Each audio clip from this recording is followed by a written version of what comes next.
Assalamualaikum sahabat anugerah. Segala puji sama-sama kita serahkan kepada Tuhan Yang Maha Esa. Kembali lagi pada channel kami Anugerah Ilahi. Pada kesempatan ini saya akan menceritakan kisah perjalanan hidup seorang non-muslim masuk Islam karena keberkahan dari basmalah. Penasaran terhadap kisahnya? Simak terus video berikut ini. Ketika Allah memberikan hidayah kepada hambanya kadangkala dengan cara yang di luar nalar manusia, hal inilah yang sudah dialami oleh seorang mualaf pengusaha toko 50 cabang di Jakarta Utara. Di mana dikisahkan, berkat bacaan Bismillah, seorang mualaf bernama Mahmud Yunus menjadi pengusaha sukses yang memiliki puluhan toko. Hal lebih menakjubkan lagi, bacaan Bismillah itu rutin diucapkan ibunya yang masih non-muslim. Itulah titik terendah Mahmud Yunus merasakan keanehan terhadap kejadian yang nyata yang menimpanya.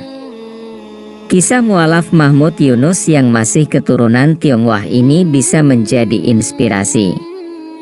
Berawal pada tahun 1983, dirinya tidak menyangka mendapat hidayah Islam dari Allah Subhanahu wa Ta'ala sampai memutuskan mengucap 2 kalimat syahadat.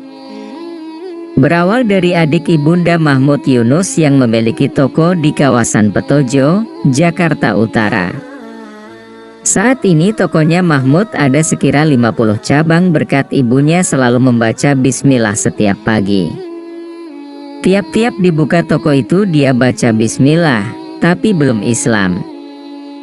Mama saya belum Islam waktu itu, cerita Mahmud Yunus, namun bisa dikatakan dengan cara inilah Allah Ta'ala membukakan hati seorang Mahmud.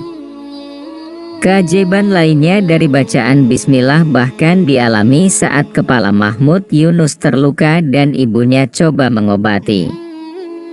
Saat memegang kepala Mahmud, ibunya membaca Bismillah dan tidak lama kemudian lukanya sembuh.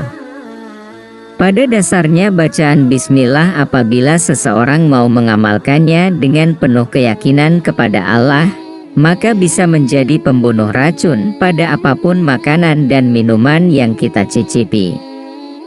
Singkat cerita, pada suatu ketika hati Mahmud selalu dilanda keresahan, padahal dari segi materi sangat mencukupi. Akhirnya Mahmud Yunus memberanikan diri mengatakan kepada keluarganya ingin masuk Islam.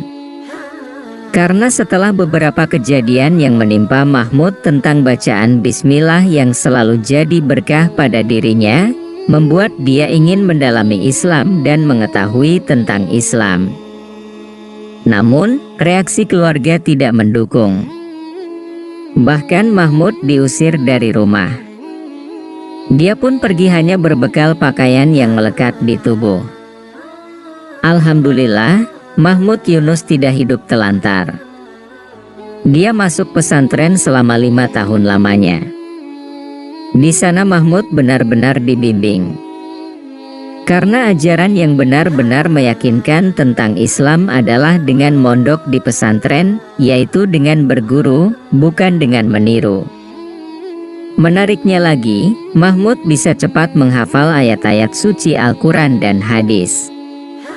Setelah 5 tahun berlalu, tiba-tiba ibunya datang untuk mengajaknya pulang. Setibanya di rumah, Mahmud langsung mencium tangan ibunya. Sebab di Islam sangat diajarkan bagaimana cara menghormati orang tua. Seorang anak wajib mendengarkan dan mengikuti perintah orang tua, selama perintah tersebut tidak menyalahi dengan syariat Islam. Itu seumur hidup saya baru pertama kali mencium tangan ibu saya, ujar Mahmud Yunus. Tidak lama kemudian ibunya mengungkapkan bahwa ia juga ingin masuk Islam seperti anaknya. Hati Mahmud kala itu sangat bahagia, karena akhirnya ibunya menyadari jalan benar yang diambil anaknya selama ini. Mahmud Yunus sendiri mengenal Islam bermula dari ibunya yang selalu membaca Bismillah, padahal saat itu belum memeluk agama Islam. Keberkahan Bismillah pun ia lihat dengan mata kepalanya sendiri. Begitulah cara Allah memberikan hidayah kepada Mahmud, sehingga dia pun berhasil membuat ibunya luluh hati dan masuk Islam. Kisah ini merupakan kisah yang bisa memotivasikan seluruh umat manusia masuk Islam, karena kejadian yang menimpa Mahmud Yunus merupakan kejadian yang tidak bisa dilakukan oleh manusia, hanya Allah yang maha segala-segala yang mampu mewujudkannya. Demikian kisahnya. Wassalam.